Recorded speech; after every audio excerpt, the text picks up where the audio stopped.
Le lait pas si mauvais pour la santé et 2 melons vendus 20 000 € au Japon, voici le flash de la curiosité proposé par la rédaction de Ça m'intéresse.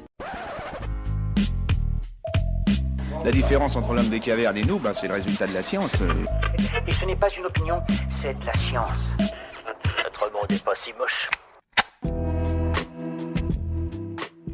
Il est de plus en plus pointé du doigt au petit déjeuner. Depuis plusieurs années, le lait est parfois accusé de provoquer des troubles de la digestion ou encore le développement de certaines pathologies et notamment de maladies cardiovasculaires. Or, selon une dernière étude internationale, la réduction de consommation de lait ne serait peut-être pas un levier efficace pour limiter ce risque. Les scientifiques ont étudié les données de près de 1,9 million de personnes et repéré les plus gros buveurs de lait grâce à la présence chez eux d'une variation du gène de la lactase, nommée lactose. Si l'étude montre un IMC et une graisse corporelle plus haute chez les consommateurs de lait, leur niveau de cholestérol reste lui plus bas que chez les non-buveurs.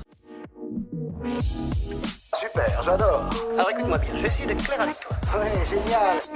Ce sont peut-être les fruits les plus chers du monde. Les melons de Yubari qui poussent sur l'île japonaise de Hokkaido sont habituellement vendus une trentaine d'euros l'unité. Mais chaque année, au mois de mai, les premiers melons de luxe de la saison sont vendus aux enchères à des prix exorbitants. Cette année, 2 melons sont partis à plus de 20 000 €, un chiffre qui est vu comme un signe de reprise de l'activité économique au Japon, mais qui reste loin du record de l'année 2019, lorsque 2 melons ont été acquis pour pas moins de 37 700 € le lot. Voilà, c'est tout pour aujourd'hui, on se retrouve bientôt pour un nouveau flash. En attendant, vous pouvez retrouver tous nos épisodes sur les plateformes de podcast Spotify, Deezer et Apple Podcast.